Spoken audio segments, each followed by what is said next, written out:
What's your anticipation, your expectation for what the president might say this evening? And are you worried that the U.S. could leave the region with the Strait of Hormuz still closed? Well, first, let me say I think every American should be proud of the extraordinary work our men and women in uniform have done over the last month. I mean, taking the fight directly to the leading state sponsor of terrorism in the world.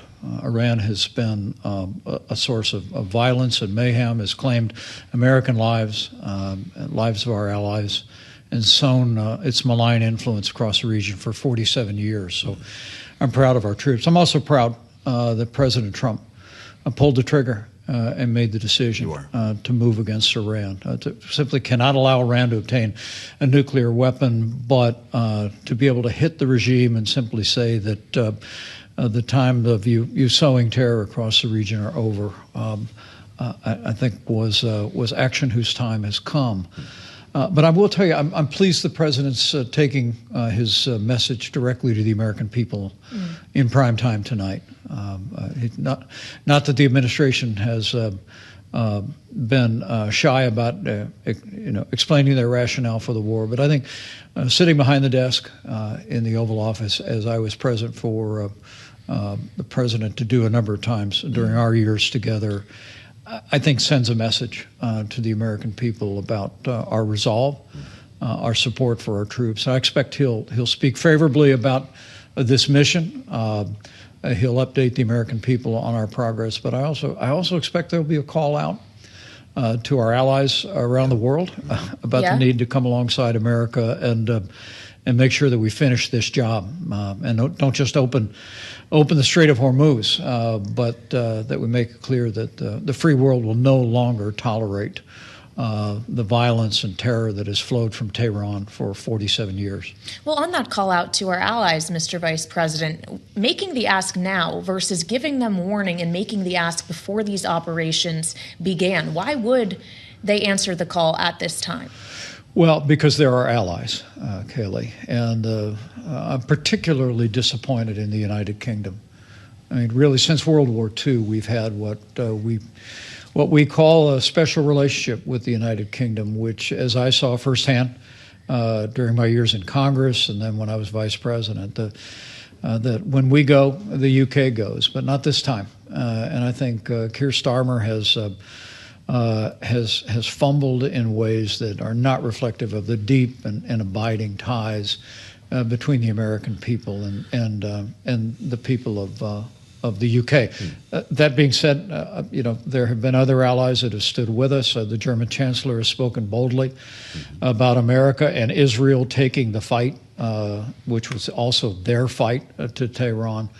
But to see allies like Spain and even Italy are restricting access of U.S. air power to either their airspace or their bases, it's just unacceptable. I expect, knowing him as well as I do, I expect you'll hear the president speak out about that tonight. But look, at the end of the day, this was not a moment where America started a war a month ago. This was about a president and American military and courageous Israeli forces being willing to try and end a war that's been being waged against America, Israel, and the West for all those decades.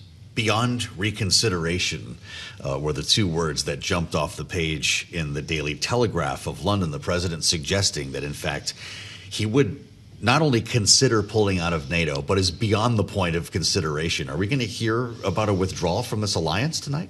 Well, I don't expect so. Okay. And of course, that'd take an act of Congress. That's right. To step out of a treaty. Not that stopped this president before. But look, when during our years, the president spoke boldly about the fact that most of our NATO allies were not living up to their own commitment to spend 3% of their GDP on our common defense.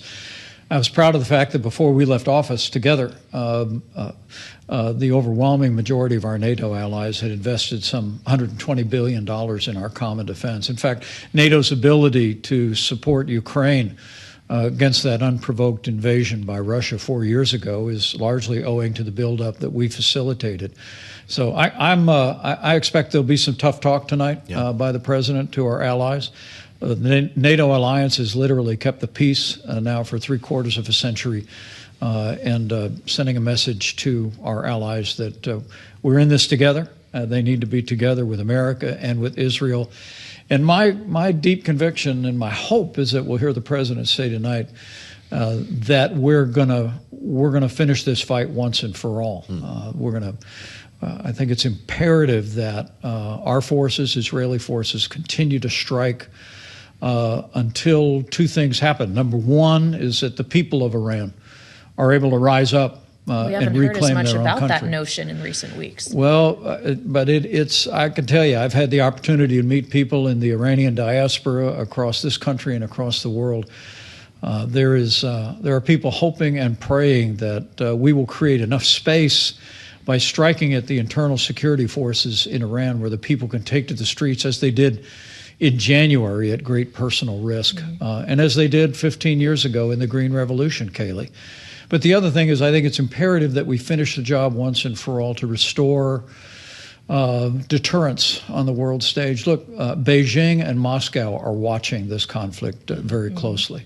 And if we were to stop short, if we were to take anything less than really a fundamental change in Iran and its ability to project force against others and its own people, I think that would only embolden authoritarian regimes around the world. Even if it necessitates ground troops? Well, I don't believe it will, but at the end of the day, I think allowing this regime, a terrorist regime, to retain power, even with new faces, would imperil America's interest, imperil Israel, and I think ultimately be a disservice to the lives that have been lost in the last month and to all of those that have been lost over the last 47 years. Look, as I said, I'm incredibly proud of our armed forces and the job that they've done. I'm proud of the president for pulling the trigger. But now I think it's essential that we finish the job once and for all, and I'm hoping to hear that from the commander-in-chief tonight. When you think back to the first term and the conversations you had with the president, I'm just wondering if this was one that you were actively having then. Were there battle plans to deal with Iran at that point? And if that's the case, why didn't you decide to go in so many years ago? Well, it was obviously your military is always developing contingency plans. Yeah. But I can tell you what we did in the aftermath of 8 years of appeasement by the Obama administration was we got out of the Iran nuclear deal. We isolated Iran economically and diplomatically as never before. We unleashed our armed forces to take down the ISIS caliphate that was supported and sponsored by the mullahs in Tehran. And of course, the president made the decision in early 2020 to take out the head of the Iranian Revolutionary Guard, Qasem Soleimani. Iran was weaker and more isolated than ever before when we left office. Sadly, the Biden administration reversed all of that, went back to begging for another Iran nuclear deal. And so, our hope was that by bringing economic and diplomatic pressure and by strategically striking Iran, particularly its leadership during our time, that we'd set the conditions for change in that country's posture. But when this administration came in, the threat of a nuclear Iran, the president struck with Midnight Hammer a year ago and then unleashed the greatest armed forces in the history of the world a month ago. But again, this battle's been going on for 47 years since Iran, the mullahs came to power and took American hostages. And then they took 240 service members' lives when they attacked the Marine Corps barracks in Beirut in 1983. This is a fight we've got to finish. And I hope the president conveys to the world that we expect our allies to come alongside, and we're going to finish this fight. But it seems that the finish you envision, Mr. Vice President, is a military one, not a diplomatic one. Do you see no real prospect for a deal, for a successful negotiation?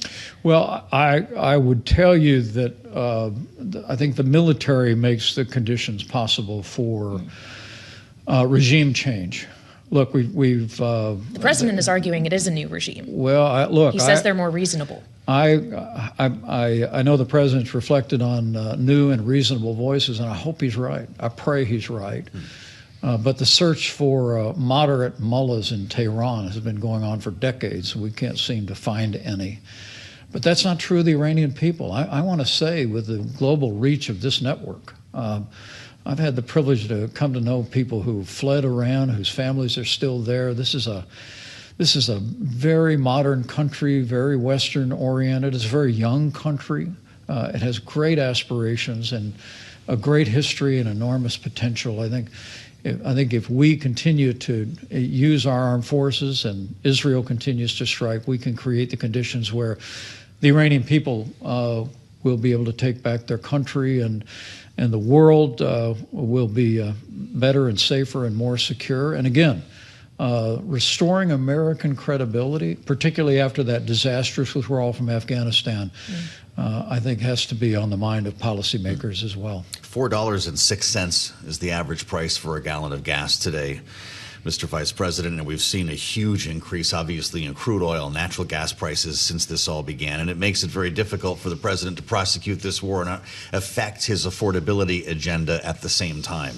You've seen this balancing act before. How long can our economy, how long can the politics of this war survive this cost of gas? Well, I think that's what underscores the importance of tonight's address to the nation. Does he need to address this? Is explaining to the American people what the stakes are and why it is in the interest of the security of the American people, of our cherished ally Israel, and frankly of peace and security in the world for us to finish this job in Iran. And you think prices will drop precipitously when we leave, as the president says? I would expect that if we secure, with the aid of our allies, the Strait of Hormuz, or if we use force, I think one of the ideas that is most intriguing to me is to make it clear to the Iranians that even if they let their ships pass through the Strait of Hormuz, that the U.S. and our allied forces may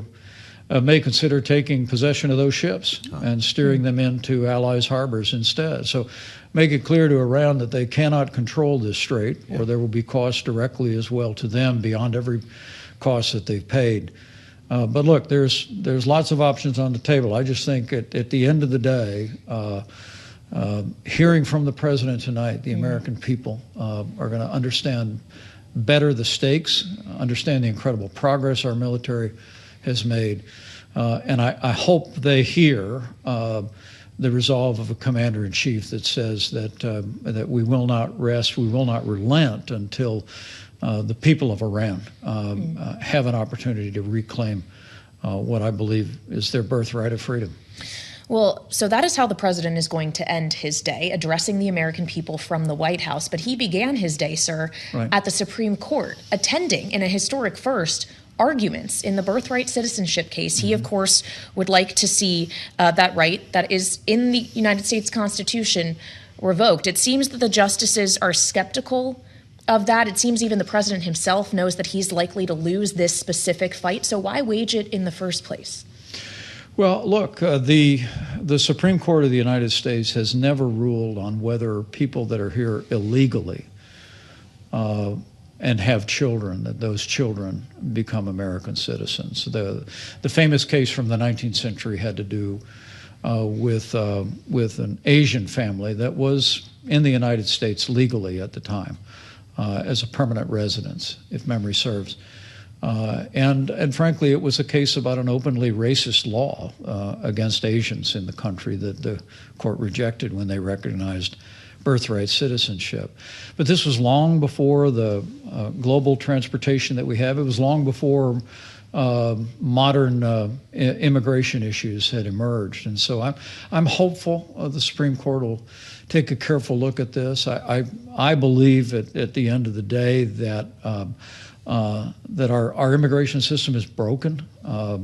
This administration has done, as we did in our 4 years, extraordinary work securing the southern border of the United States, but the rest of the work remains to be done, is fixing a broken immigration system. But having the Supreme Court clarify that unless you are here in a legal status, and as the Constitution says, in a way that makes you subject to the jurisdiction thereof, as the 14th Amendment, that there ought to be limitations on on this principle of birthright citizenship, and I hope they give it every consideration. Well, it wouldn't be the first time if this court tells us that it's the purview of Congress that we've heard that in a ruling as well. And I'm wondering what you think about the status of your former House of Representatives when the Department of Homeland Security remains closed today, and the president taking to Truth Social right before you walked in the studio to suggest that the solution may just have to be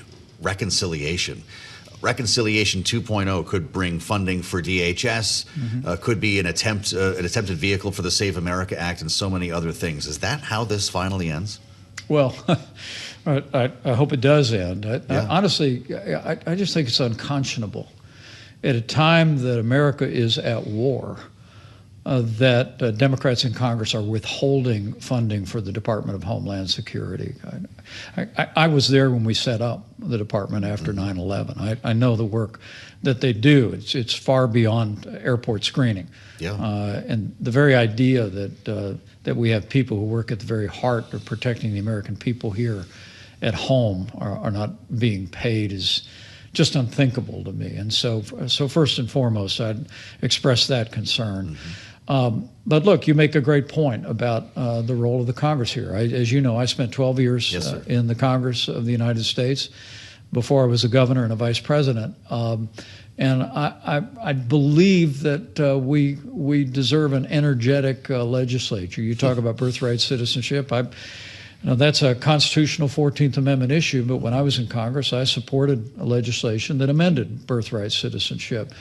Likely expected it to go to the Supreme Court. But I think the American people are well served when we have a legislative process that is working, that's functioning. I get it that close, small majorities make that difficult. Yes. I think Speaker Mike Johnson has done yeoman's work in extending the tax cuts last year and in a number of the measures they've been able to enact.